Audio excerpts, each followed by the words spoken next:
दोस्तों, कोहिनूर हीरा दुनिया के सबसे मशहूर हीरों में से एक है। यह हीरा न केवल अपनी अद्वितीय सुंदरता के लिए जाना जाता है, बल्कि इसके पीछे छिपी कहानियों और रहस्यों के लिए भी प्रसिद्ध है। यह एक बहुत बड़ा, बेरंग हीरा है और कहते हैं कि इसे 700 साल से भी पहले भारत में खोदा गया था। इस हीरे की खोज और इसके सफर की कहानी बहुत ही रोमांचक और रहस्यमयी है। कोहिनूर के असली जन्म को लेकर बहुत रहस्य और कहानियां हैं। कुछ लोग मानते हैं कि यह हीरा प्राचीन काल में देवताओं का आशीर्वाद था, जबकि अन्य इसे एक प्राकृतिक चमत्कार मानते हैं। कुछ लोग कहते हैं कि यह 13वीं शताब्दी में एक नदी के किनारे मिला था। ये नदी दक्षिण भारत की एक प्रमुख नदी थी, जहां से कई कीमती रत्न और धातुएं निकाली जाती थी। कुछ का कहना है कि यह सबसे पहले दक्षिण भारत के काकतीय राजा के पास था। काकतीय वंश के राजा इस हीरे को अपने खजाने का सबसे कीमती हिस्सा मानते थे। इसकी खोज को लेकर इतनी अनिश्चितता के बावजूद कोहिनूर का महत्व कभी कम नहीं हुआ। यह हीरा हमेशा से ही शक्ति और समृद्धि का प्रतीक रहा है। कोहिनूर का जिक्र सबसे पहले 16वीं शताब्दी में मिलता है। इस समय तक ये हीरा कई राजवंशों और साम्राज्यों के हाथों में जा चुका था। यह भारत में मुगल साम्राज्य के संस्थापक बाबर के पास आया था। बाबर ने इस हीरे को अपने खजाने में शामिल किया और इसे अपनी शक्ति और समृद्धि का प्रतीक माना। बाबर चंगेज खान और तैमूर का वंशज था, जिसकी वजह से वह एक शक्तिशाली शासक था और विजय प्राप्त करना उसके खून में था। उसने कई युद्धों में विजय प्राप्त की और अपने साम्राज्य का विस्तार किया। उसने अपने विशाल खजाने का हिस्सा बनकर कोहिनूर हासिल किया और यहीं से मुगल इतिहास में इस हीरे के सफर की शुरुआत हुई। कोहिनूर ने मुगल साम्राज्य के कई शासकों के हाथों में सफर किया और हर बार इसकी चमक और महत्व बढ़ता गया। दोस्तों, कोहिनूर हीरा, जिसका मतलब फारसी में रोशनी का पहाड़ होता है, सदियों से लोगों को अपनी ओर खींचता रहा है। यह हीरा न केवल अपनी अद्वितीय चमक के लिए जाना जाता है, बल्कि इसके पीछे छिपी कहानियों और रहस्यों के लिए भी मशहूर है। इसकी चमक और आकार बिना तराशे हुए रूप में भी बहुत प्रसिद्ध थे। यह हीरा अपने प्राकृतिक रूप में भी इतना आकर्षक था कि इसे देखकर लोग मंत्रमुग्ध हो जाते थे। हालांकि इस हीरे की प्रसिद्धि का एक स्याह पहलू भी है, श्राप की कहानी जो इससे जुड़ी हुई है। यह श्राप सदियों से लोगों के बीच चर्चा का विषय रहा है और इसके कारण कई लोग इस हीरे से दूर रहने में ही अपनी भलाई समझते हैं। इस श्राप के अनुसार कोहिनूर हीरा जिस भी पुरुष के पास होता है, उस पर दुर्भाग्य आता है। कई राजाओं और शासकों ने इस हीरे को अपने पास रखा और उनके जीवन में अनेकों विपत्तियां आईं। सिर्फ महिलाएं ही इसके बुरे प्रभाव से सुरक्षित रहती हैं। यह मान्यता है कि महिलाएं इस हीरे को धारण कर सकती हैं बिना किसी दुर्भाग्य के। पीढ़ी दर पीढ़ी चली आ रही इस मान्यता ने हीरे के आकर्षण और रहस्य को और बढ़ा दिया है, जिससे यह हीरा और भी अधिक रहस्यमय और आकर्षक बन गया है, जिससे इसका इतिहास शक्ति, त्रासदी और अंधविश्वास का एक दिलचस्प मिश्रण बन गया है। कोहिनूर का इतिहास न केवल एक कीमती रत्न का इतिहास है, बल्कि यह उन कहानियों का भी हिस्सा है जो इसे और भी अधिक रहस्यमय और आकर्षक बनाती है। कोहिनूर अपने श्राप के अनुसार अपने इतिहास में कई बार हाथ बदला है और कई बार यह हिंसा और खून खराबे का कारण भी बना है। बाबर के बाद यह हीरा मुगल बादशाहों की कई पीढ़ियों से होता हुआ आगे बढ़ा और हर पीढ़ी ने इसकी कहानी में अपना एक अध्याय जोड़ा। एक प्रसिद्ध मुगल शासक शाहजहां, जिसने ताजमहल बनवाया था, उसने कोहिनूर को अपने भव्य मयूर सिंहासन में जड़वाया था।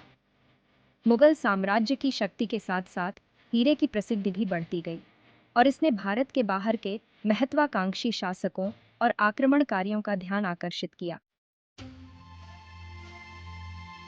मुगल साम्राज्य कई शक्तिशाली बादशाहों के नेतृत्व में सदियों तक फला फूला। कोहिनूर उनकी दौलत और ताकत का प्रतीक, उनका अनमोल खजाना बना रहा।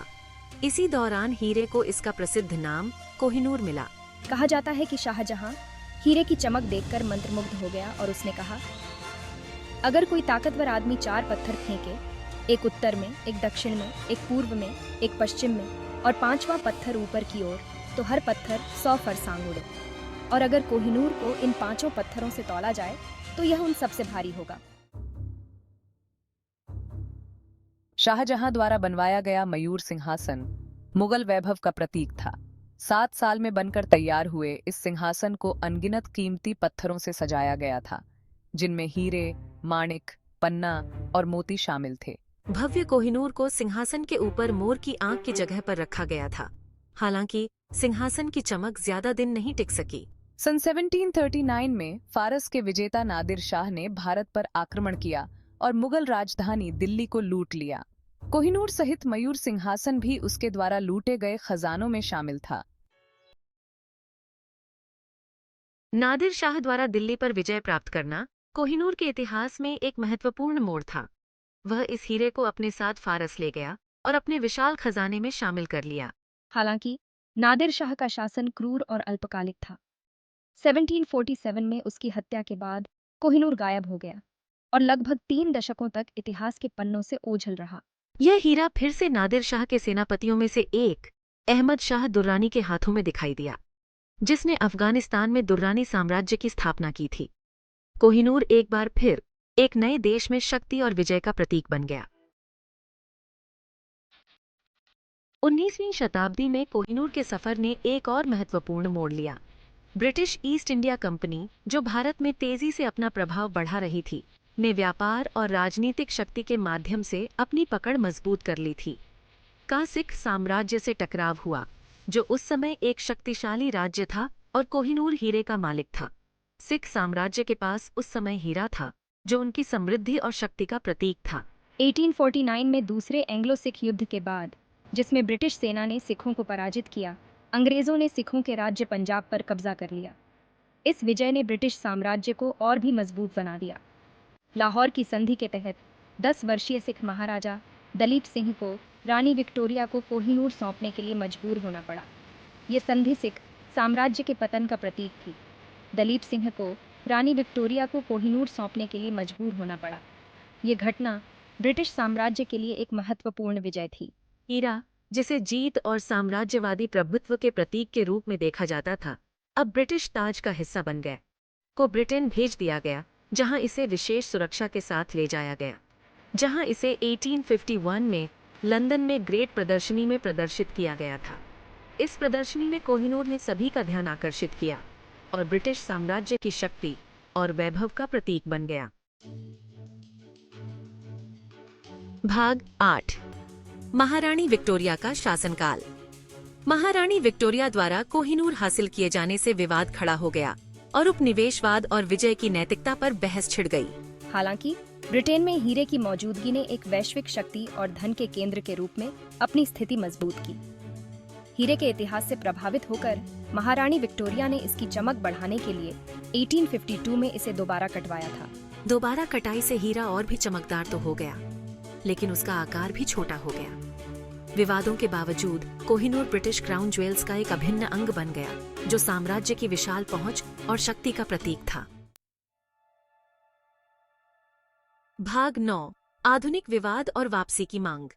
कई लोगों के लिए कोहिनूर हीरा उपनिवेशवाद और ऐतिहासिक अन्याय का प्रतीक बना हुआ है।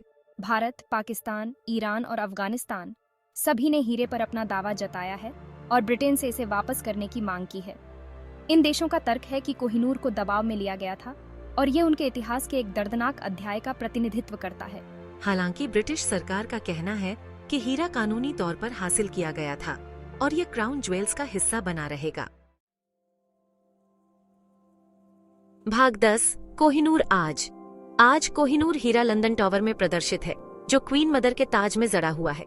दुनिया भर से लाखों पर्यटक हर साल इसकी चमक देखकर दंग रह जाते हैं, इस बात से अनजान कि इसके पहलुओं में एक जटिल और अक्सर अशांत इतिहास छिपा हुआ है। इसके स्वामित्व को लेकर बहस जारी है और इसका कोई आसान समाधान नजर नहीं आ रहा है। कोहिनूर इतिहास की जटिलताओं, उपनिवेशवाद और कीमती वस्तुओं के स्थायी आकर्षण की एक शक्तिशाली याद दिलाता है। भाग 11। चमक और विवाद की विरासत। इतिहास में कोहिनूर हीरे का सफर इसके स्थायी आकर्षण का प्रमाण है। भारत की खदानों से लेकर ब्रिटिश साम्राज्य के केंद्र तक इस हीरे ने साम्राज्यों का उत्थान और प्री डाउनफॉल न शासकों की महत्वाकांक्षाओं और युद्ध की त्रासदियों को देखा है। इसकी कहानी तथ्य, किंवदंती और विवाद का एक सम्मोहक मिश्रण है, जो सांस्कृतिक विरासत, अधिग्रहण की नैतिकता और उपनिवेशवाद की विरासत के बारे में सवाल खड़े करती है। कोहिनूर रोशनी का पहाड़।